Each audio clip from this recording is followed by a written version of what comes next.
एक वर्सां जालीं काजू करपी शेतकार उत्पादन देंवला आनी सरकारान भरपाय दिवची म्हूण मागता. उत्पादन कितलें पडलां त्याचे आंकडे विधानसभेत शेतकी मंत्र्याच्या लेखी जापेत दिले.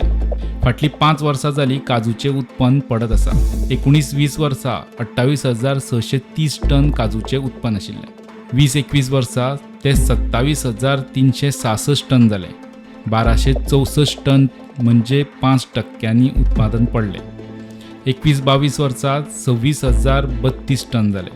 1,332 टन म्हणजे 5% पडले. 22-23 वर्सा 25,800 टन जाले. 232 टन म्हणजे सुमार 1% पडले.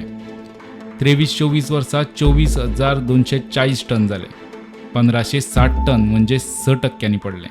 फाटल्या 5 वर्सात वट्ट 4,390 टन म्हणजे 15% उत्पादन पडलां. शेतकार सध्या काजूचे पीक पडिल्ल्यान लुकसाण भरपाय मागताले. मात सरकार किलो फाटल्यान 150 रुपया एश्युअर्ड प्रायस दवरला म्हूण सांगता. फाटलीं कितलीं वर्सां काजूचें पीक देंवता तरीकूय शेतकी खात्यान त्याचेर कसलोच अभ्यास केल्लो ना म्हूण विधानसभेंतल्या लेखी जापेत सांगलां. Bureau report prudent.